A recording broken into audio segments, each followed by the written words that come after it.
గౌతమ్ గారు నమస్తే సార్. నమస్తే అండి. గౌతమ్ గారు, నరేంద్ర మోడీ గారికి ఎప్పుడు ఒక కళ ఉంటదన్నమాట. ప్రతిసారి ఏదో ఒకటి వన్ ఇండియా, లేకపోతే వన్ నేషన్, వన్ ఎలక్షన్ అను, లేకపోతే one nation one one nation currency one అను, ఎలక్షన్. అలా రకరకాలు ఉంటాయి అన్నమాట. సో ఈసారి ఆయన పట్టుకుంది ఏంటంటే వన్ నేషన్ వన్ ఎలక్షన్ అని. పోయినసారి కూడా ట్రై చేశారు కానీ అది వర్కౌట్ అవ్వలేదు పోయినసారి. ఇంకా ఈసారి సంభవ్ ఎలాగో అందరినీ మేనేజ్ చేసుకొని ఆ జమిలీ ఎలక్షన్స్ అనేది పాస్ చేయడానికి ట్రై చేస్తా ఉన్నారు. అసలు మామూలుగా చూసుకుంటే సార్, ఈ జమిలీ ఎలక్షన్స్ వల్ల అంటే నా చిన్న బుర్రకి నాకేంటంటే దీనివల్ల వచ్చే లాభం ఏంటో అర్థం కావట్లేదు. ఇప్పుడు ఫర్ ఎగ్జాంపుల్ అనుకుందాం సార్, ఇప్పుడు జమిలీ ఎలక్షన్స్ మొత్తం కండక్ట్ చేశారు. కండక్ట్ చేసినాక ఎక్కడో చోట బీజేపీకే, నరేంద్ర మోడీ గారికి బుద్ధి పుట్టి అక్కడ గవర్నమెంట్ కూల్చారు. సో లేదంటే అవిశ్వాసం పెట్టారు, లేదంటే మళ్ళీ ఇంకో ఎలక్షన్స్కి వెళ్ళారు. అప్పుడు ఏమవుతుంది అది? అసలు ఎలా చూస్తారు దాన్ని? అసలు ఈ జమిలీ ఎలక్షన్స్ వల్ల లాభాలు ఏంటి, నష్టాలు ఏంటి సార్? యాక్చువల్గా జమిలీ వన్ నేషన్ వన్ ఎలక్షన్ అంటే దానివల్ల ఖర్చు తగ్గించవచ్చు అనేది ప్రధానంగా చెబుతున్న అంశం. ఉహుం. ఇక్కడ పార్లమెంట్కి లేకపోతే అసెంబ్లీకి అన్నిటికీ కలిపి ఒకటే ఎలక్షన్ జరిగితే ఇక తర్వాత రొటేషన్ పద్ధతిలో అది అలాగా స్ట్రీమ్ లైన్లోకి వెళ్ళిపోతుంది అనేది వాళ్ళ ఉద్దేశం అన్నమాట. కాకపోతే ఇప్పుడు దాని మీద స్టడీ చేయటం కోసం ఆ, కోవింద్ కమిటీ ఒకటి వేయటం జరిగింది కదా. వాళ్ళు ఇచ్చిన సిఫార్సులు వాటన్నిటి ద్వారా వీళ్ళు ఏదో సాధిద్దాము అనే ఒక ఉద్దేశం అయితే ఉంది. యాక్చువల్గా ఇది లాస్ట్ ఎలక్షన్ బిఫోరే పెట్టాల్సింది జమిలీ ఎన్నికల్ని, దాన్ని తెరపైకి తీసుకొని రావాల్సింది. ఎందుకంటే అప్పుడు వాళ్ళకి మరి 300 ఓన్లీ 300 పైన ఉన్నాయి కదా వాళ్ళకి సీట్లు. ఆ రోజు ఎందుకు ట్రై చేయలేదు అనేది ఎవరికి అర్థం కాని అంశం. మరి అలాంటిది ఇప్పుడు వాళ్ళకే డైరెక్ట్ గా కనీసం హాఫ్ మార్క్ కూడా రాని సీట్లుంటే కొ- వేరే పార్టీల మీద ఆధారపడి ఒక సంకీర్ణ ప్రభుత్వాన్ని ఏర్పాటు చేశారు. గతంలో కూడా ఎన్డీఏ ప్రభుత్వమే అనే పేరుతోటి ఉన్నప్పటికీ కూడా నరేంద్ర మోడీ ఏకఛత్రాధిపత్యంతో ఆయన ఆయన ఇష్టం వచ్చింది చేసుకునే అవకాశం ఉండి కూడా ఆయన చేయలే. కానీ ఈ రోజున ఈ సంకీర్ణ ప్రభుత్వంలో మరికొన్ని పార్టీల మీద ఆధారపడి మెజారిటీ ఉన్నా కూడా జమిలీ ఎలక్షన్స్ ని తెరపైకి తీసుకురావటం జరిగింది. మరి ఈరోజు కేబినెట్ ఆమోదం కూడా పొందింది అనే వార్తలు కూడా వస్తున్నాయి. మనకి తెలుగులో అయితే ఇంతవరకు జమిలీ ఎన్నికల మీద ఎవరు వార్తలు చెప్పలేదు. అవును. ఎవరు దాని గురించి ఎవరు మాట్లాడలేదు. కానీ నేషనల్ మీడియాలో ఈరోజు పొద్దున్న నుంచి 7:30 నుంచి నేషనల్ మీడియాని వాచ్ చేస్తుంటే ఆ జమిలి ఎన్నికల మీద మాత్రమే గట్టిగా వాళ్ళు వార్తలు చెబుతూ ఉన్నారు. దానికోసమని నేను కూడా ఒక వీడియో చేయగానే ఏంటో నా మీద అందరూ విరుచుకుపడిపోయే ప్రయత్నాలన్నీ చేసి నేనేదో నాకు చిలకలూరిపేట టికెట్ ఇవ్వలేదని కొంతమంది ఆపాదిస్తూ, మరి కొంతమంది నా నోటికి ఏదో ఆ, ఆ, ఏదో నేను అశుద్ధం తింటూ నా ఈ నోటితోటి అశుద్ధాన్ని బయటకు వదులుతున్నట్టు కొంతమంది ఇలా చాలా కామెంట్లు వస్తూ ఉన్నాయి. ఒకసారి నేషనల్ మీడియా చూసుకోండి, పొద్దున్నే 7:30 నుంచి నేషనల్ మీడియాలో జమిలి ఎన్నికల మీద ఒకటే కొట్టుడు. నిన్న నిన్న మొన్నటి దాకా మరి ఈ పశ్చిమ బెంగాల్లో డాక్టర్ అంశాన్ని వీరబాదుడు బాతున్నోళ్ళు ఒక్కసారిగా ఈ రోజు వదిలేశారు. ఈ రోజు దాని మీద ఒక్క వార్త కూడా లేదు. అది అంతా మనం జమిలి ఎన్నికల మీదే ఉంది. అంటే మోడీ ఏదో ఒకటి ప్లాన్ చేస్తున్నాడు అని అర్థం. కానీ మోడీ వెరైటీగా ప్లాన్ చూస్తే, చేస్తున్నాడంటే మీకు తెలిసిందే కదా. నేషనల్ మీడియా అంటే మోడీ యొక్క గోధి మీడియా అని అర్థం. వెరైటీగా చూస్తే చెప్పండి. ఏంటి సార్, మనకి ఈనాడులో కూడా దీని గురించి ఎక్కువ కవరేజ్ లేదు. కానీ ఆంధ్రజ్యోతిలో మాత్రం జమిలీ ఎలక్షన్స్, దాని లాభ నష్టాలు, అలాగే ఎవరెవరు వ్యతిరేకిస్తున్నారో, ఎవరెవరు సపోర్ట్ చేస్తున్నారో అని డీటెయిల్డ్ అనాలిసిస్ ఇచ్చాడు అక్కడ. కానీ ఈనాడులో ఎక్కడ చూద్దామన్నా సరే అది కనపడలేదు మళ్ళా.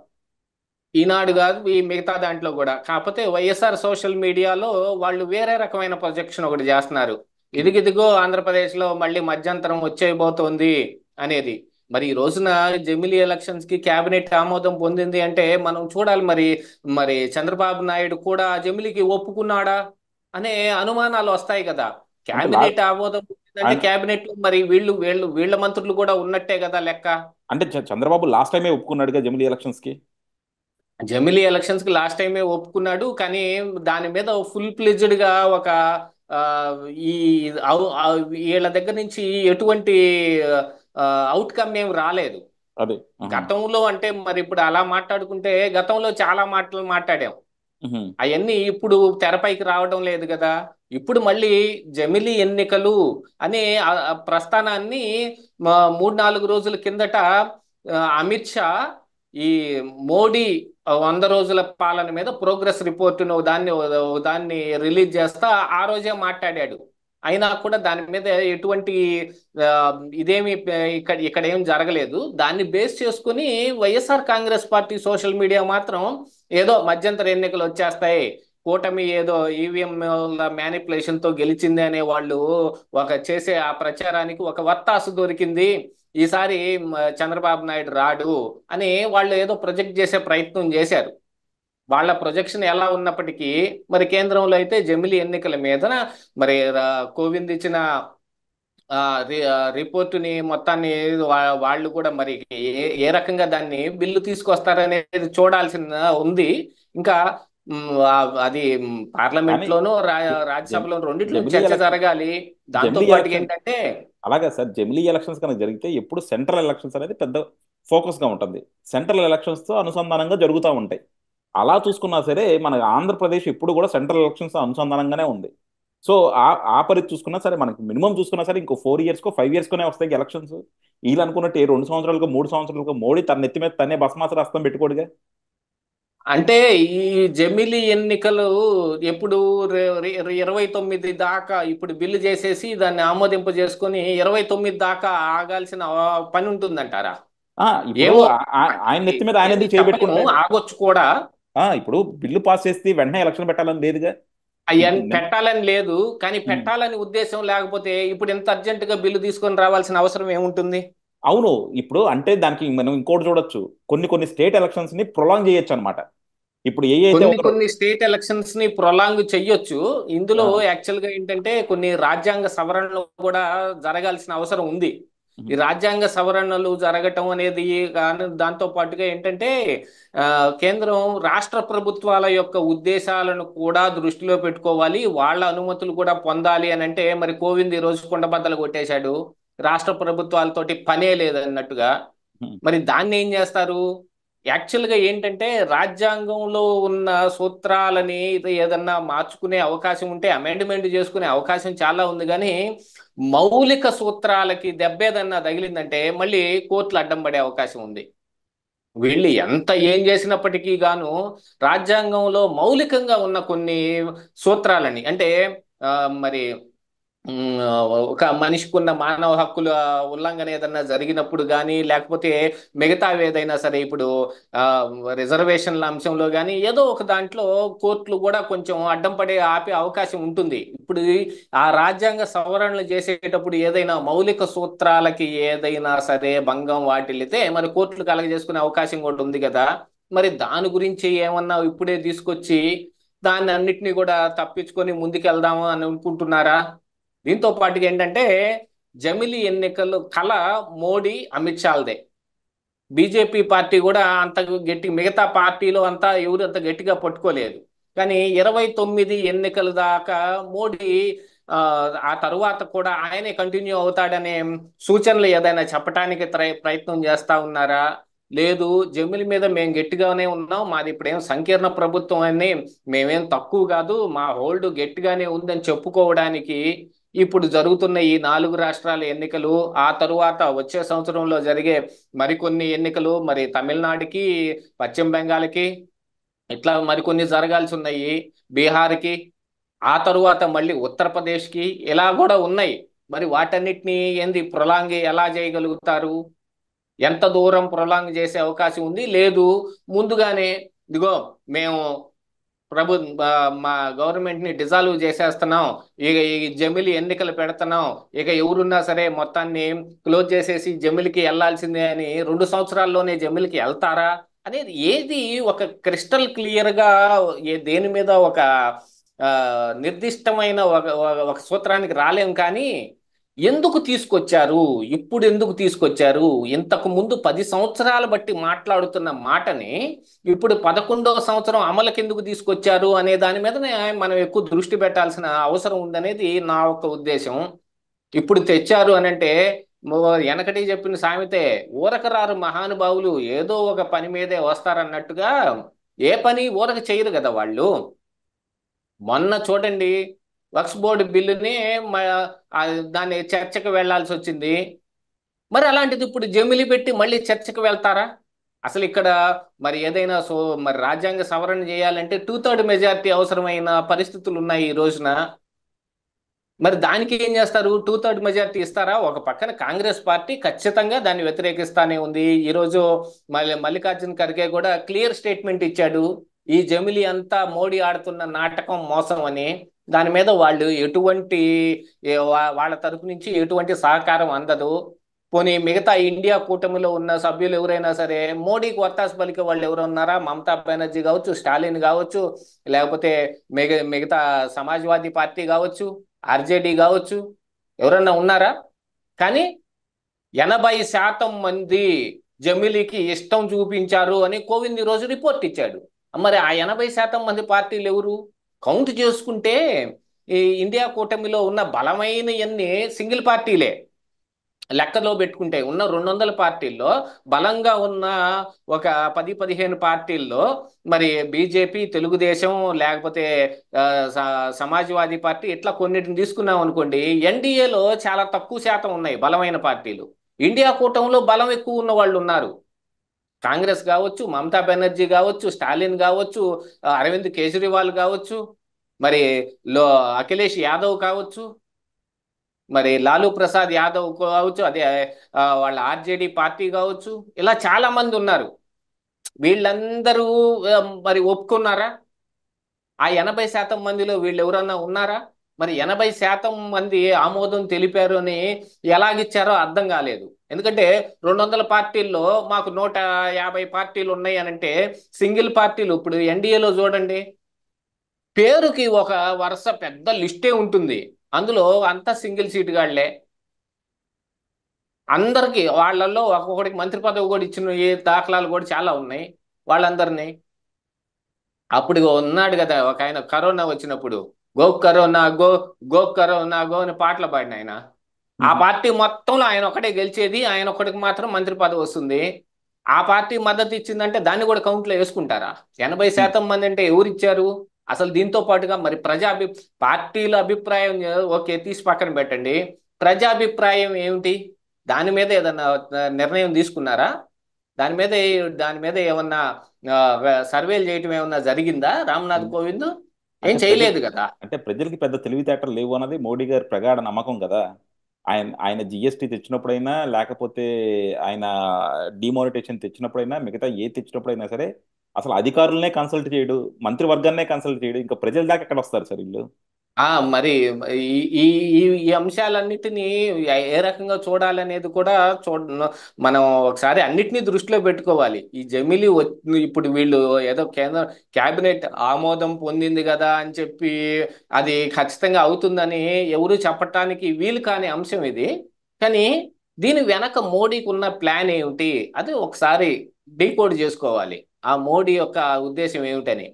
నాకు అందుతున్న దాని ఫ్రీక్వెన్సీ ప్రకారంగా నాకు అందుతున్నది ఏంటయ్యా అంటే, ఇలాంటి సంకీర్ణ ప్రభుత్వాన్ని కొనసాగించే ఉద్దేశం మోడీకే లేదు. ఏమిటయ్యా, వాళ్ళు ఏదో అనుకుంటారు, వీళ్ళు ఏదో అనుకుంటారు, మనం ఏది కరెక్ట్గా నిర్ణయం, మన సొంత నిర్ణయం మనం ఏది తీసుకోలేం, ఎలాగోలా దీన్ని తొందరగా వదిలిచ్చేసుకుందాం అనే ఉద్దేశం మోడీలో వచ్చింది అనేది నా యొక్క ఉద్దేశం. నెక్స్ట్ టర్మ్ కూడా ఆయన ప్రధానమంత్రి అవ్వాలి అనేది కూడా ఆయన అనుకుంటున్నట్టుగానే దీని ప్రకారంగా మనకు అర్థం అవుతా ఉంది. అలాగా సార్ ఎందుకంటే ఈసారే మరి వయసు అయిపోయిన వాళ్ళందరినీ పంపించేయాలని అద్వానీ లాంటి వాళ్ళందరినీ ఇంట్లో కూర్చోబెట్టేశారు కదా. మరి ఈసారి ఈయనేమన్నా బాలా కుమారుడా? అయ్యా ఈసారే ఆయన పెద్ద గట్టి మెజారిటీ లేదు.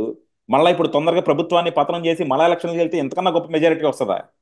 ఇంతకన్నా గొప్ప మెజారిటీ వచ్చే అవకాశం ఏం కూడా లేదు. ఇక ఆ, ఇంకా యాక్చువల్ గా చెప్పాలి అని అంటే, ఈ జమిలి ఎన్నికలు పెట్టి ముందస్తుగా గనక వచ్చారు, మధ్యంతరంలోనే ఎన్నికలు వచ్చినాయి అని అంటే, అప్పనంగా ఈ గవర్నమెంట్ తీసుకెళ్లి ఇండియా కూటమి చేతిలో పెట్టేసినట్టే. దాంతో పాటుగా మరి ఈ రాష్ట్రాల్లో ఇప్పుడున్న ఈ ప్రభుత్వాలను కూడా ఏం చేస్తారు? ఈ ఏ ఇలా ప్రతిసారి ఎలక్షన్కి వెళ్ళేటప్పటికి ఏం దెబ్బ తగులుతుందో చెప్పలేం కదా. ఉమ్. యాక్చువల్గా ఇప్పుడు చెప్పాలి అంటే, మొన్న ఆంధ్రప్రదేశ్ రాష్ట్రంలో జరిగిన ఈ అంశాలు బట్టి చూస్తే జగన్మోహన్ రెడ్డి మీద ఉన్న వ్యతిరేకతే వీళ్ళని ఇంత రేంజ్లో గెలిపించింది. ఎందుకంటే ప్రతిపక్షంలో ఉండి ఎవరేం చేయగలుగుతారు చెప్పండి? ఉహు. ప్రతిపక్షంలో ఉన్న వాళ్ళు ఎప్పుడైనా సరే అధికార పక్షంలో ఉన్న వాళ్ళు చేసే తప్పుల్ని ఎత్తు చూపించి అదిగో వాళ్ళు ఈ తప్పులు చేస్తున్నారు మేముంటే జరగదని చెప్పుకోవటం తప్ప ఏముండదు. కానీ దెబ్బ ఎవరి వల్ల తగిలిద్ది? అధికారంలో ఉన్నవాడి వల్ల తగిలిద్ది. జగన్ ఎంత గట్టిగా కొట్టాడో అంత గట్టిగా మరి అపోజిషన్ గెలుస్తుంది. ఏది ఇప్పుడు పొజిషన్ లో ఉన్నారులే వాళ్ళు. కానీ వీళ్ళు అధికారంలోకి వచ్చిన తర్వాత వీళ్ళ మీద కూడా అసంతృప్తి చిన్నగా రేగింది కదా.